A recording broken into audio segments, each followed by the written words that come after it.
Reflection, Chapter 29. Mulan had been certain she had selected the right mirror, but doubt tugged at her confidence when she stepped out of the glass and found herself in the middle of a lush bamboo forest. Faint, gauzy sunlight blurred her vision, and the sweet smell of morning dew tickled her nose. Her heart sank. Sunrise. Had she run out of time? She blinked until her vision cleared. If she had picked the wrong mirror, then the forest was the last thing she'd expected to encounter in the pit of Daiyu. Verdant bamboo plants surrounded her, a forest like the one she and Shishi had arrived in after they left King Yama's throne room. Mulan spun. Yes, this was the first chamber they entered in Daiyu, except the forest had been withered and dead. Here everything bloomed with life. Birds sang above her, chirping and whistling as they flitted across the leaves, adorning the tops of the bamboo plants. Insects buzzed. A gold-striped butterfly landed on Mulan's shoulder. The butterfly fluttered away, up and up. Her eyes followed it, lifting toward the sky. The sun glimmered, and the moon was nowhere to be seen. Mulan searched desperately for it, but the bamboo stems blocked her view, stretching so high they wove a jade-colored net over the sky. "The moon sleeps," came a gentle voice. "Your quest is over." Mulan turned, facing a young woman she'd never seen before. She was regal and tall, dressed in a soft pink silk gown that rippled like the gentle currents of a river. Her black hair was intricately coiled in braids and rolls pinned with pearls and sparkling rubies and sapphires. Only her eyes, full of mischief, looked familiar. Mulan's brows knit. She recognized those eyes. Meng Po? The grin crossed over the young woman's lips. She nodded. "Well done. This is my true form." "Does that mean," Mulan faltered. Her throat grew tight. "That you've won," said Meng Po, bowing her head. "You've passed the Chamber of Mirrors." She held out her empty arms. "I have no more tea to offer you, and no more tricks. You have defeated me, Fa Mulan." Mulan eyed the Lady of Forgetfulness suspiciously. "I defeated you? Then why are you here? My wager was with King Yama." "So it was, but King Yama is too busy to oversee Daiyu's eternal affairs. That is my duty, you see. I ensure that there is order in the underworld, so when I learned that you had arrived to save Captain Li from death, I took it upon myself to investigate you and deter you. I must apologize for my methods, but we cannot have just anyone coming in and out of Daiyu to rescue the dead.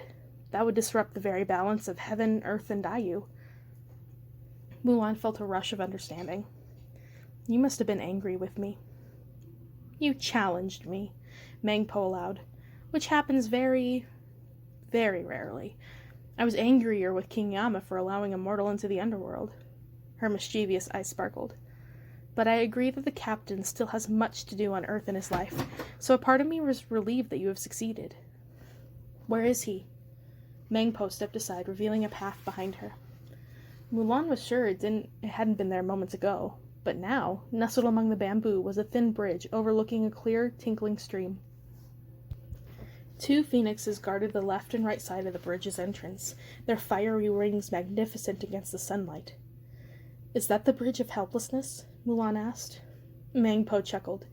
"No, you'll not see the Bridge of Helplessness on your journey out of Daiyu. This is a different bridge, the Bridge of Serenity. Your friends are waiting on the other side." Mulan nodded and turned for the bridge.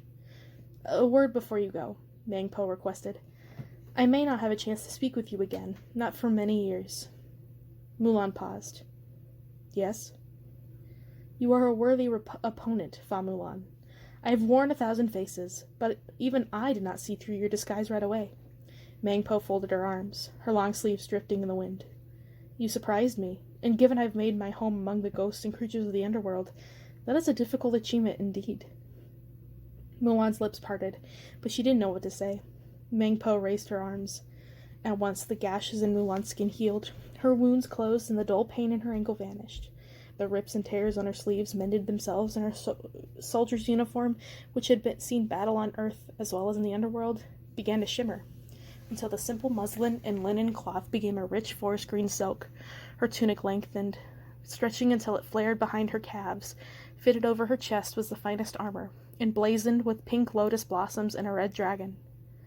"There," said Meng Po, rubbing her hands together. "That's a more appropriate uniform for such a warrior such as yourself." Mulan stared at herself in awe. Thank you, Mangpo, but I can't wear this. I'm returning to the army and... She stopped. And they don't know I'm a woman. I know, Mangpo chuckled. I was about to tell you to not grow too attached. My magic is based in illusion, after all.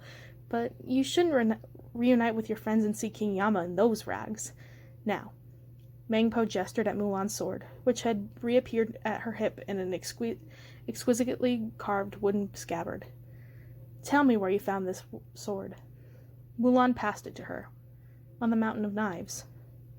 I have not seen it in many years. Mangpo marveled at the blade, running her fingers across the words emblazoned on the steel. It doesn't seem like something that belongs in Dayu. Shishi said it had magic. Indeed it does, Mangpo said slyly. Is that all you know about it? Mulan touched her chin, remembering. My father once told me about a demigod who lived long, long ago. He was a hero who wielded a magical sword, one like this. Your father was right, Mangpo agreed, except that hero was not a man, but a woman. Me. Mulan inhaled. So the sword is yours? Indeed, Mangpo smiled. My father was a god, and my mother was a human. If I had been a boy, I would have been invited to live in heaven, but the gods saw no use for another half-bred girl, so I sought to prove myself to my father, and I did so by serving in the Emperor's army. I was a woman, but I was also half immortal.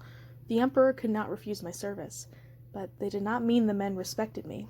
Not at first, anyway. I earned it over many trials in many years. The flower that blooms in adversity is the most rare and beautiful of all, Mulan murmured. Mangpo nodded. My days as a warrior were long past. Eventually my father did invite me to join him in heaven. But there are plenty of immortals in heaven, so many that they were often forgotten on earth. I wanted to be remembered, and I wanted to be useful, so I chose to live here in Dayu, among the ghosts and demons and creatures I banished from earth, and to help King Yama maintain order in the underworld.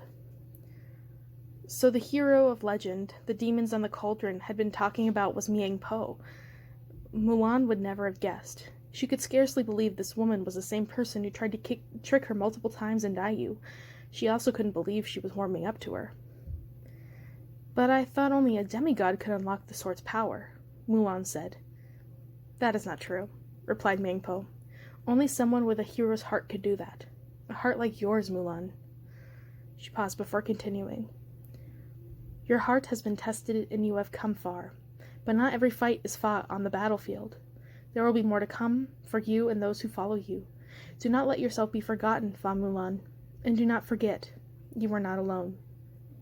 Thank you, Mangpo. The Lady of Forgetfulness passed the sword to Mulan, but Mulan shook her head. It's yours, not mine. I have my father's sword waiting for me back in the real world. Mangpo smiled again. Then take this, as a memory of the battles you have fought here.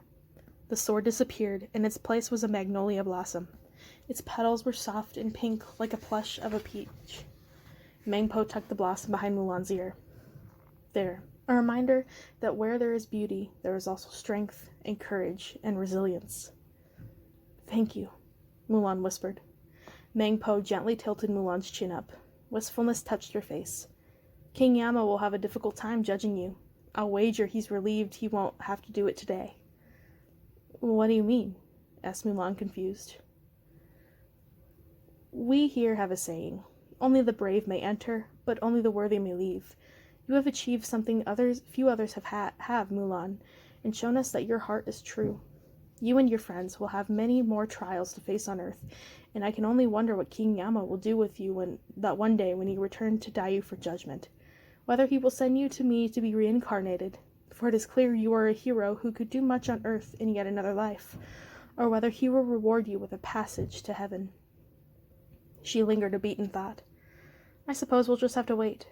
Until then, I wish you and Captain Lee good fortune back in the land of the living. Her skirts billowed, and she stepped away from the bridge. Now go. Your friends will be waiting for you with King Yama. With that, Mangpo drew up her skirt and changed into a crane. Fluttering her wings, she soared high into the sky. Mulan watched her until she vanished behind the sun with a flash of light. Mulan tilted her head down and faced the bridge. The phoenixes guarding the entrance flared open their wings. For the first time since she could remember, a strange feeling of peace came over her. She was going home.